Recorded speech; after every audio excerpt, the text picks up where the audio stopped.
Will you now और in the future require sponsorship का क्या मतलब होता है, ये आज की इस वीडियो में सीख लेते हैं और इसका जवाब आप कैसे दे सकते हैं ये भी सीख लेते हैं। विल यू नाउ और in the future require sponsorship का मतलब होता है कि क्या आपको अभी या भविष्य में प्रायोजन की आवश्यकता होगी। प्रायोजन या प्रायोजित करने का मतलब होता है कि जब मान लीजिए आप पीएचडी करने जाते हैं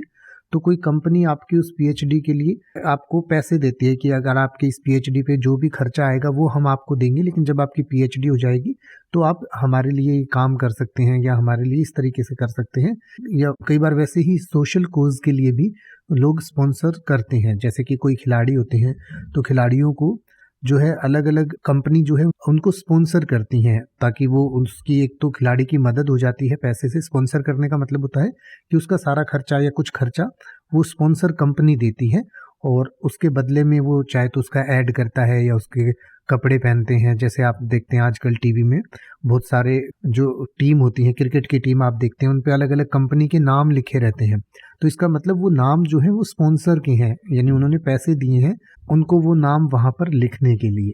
तो इस तरीके से किसी चीज़ के लिए आपको क्या स्पॉन्सरशिप की भविष्य में रिक्वायरमेंट होगी या नहीं, तो ये सामने वाला पूछना चाहता है। तो इसके जवाब में आप हाँ या ना कह सकते हैं, यानी कि सिंपल यस या नो भी कह सकते हैं, या फिर आप ये भी कह सकते हैं कि मुझे काम करने के लिए प्रायोजन की आवश्यकता होगी, तो आप कहेंगे I will need sponsorship to work, I will need sponsorship to work. या फिर आप कह सकते हैं हाँ मुझे अपने काम के लिए प्रायोजन की आवश्यकता होगी, तो आप कहेंगे yes I will require sponsorship for my work. या फिर आप ये कह सकते हैं कि मैं स्थिति के आधार पर प्रायोजन विकल्प तलाशने के लिए तैयार हूँ,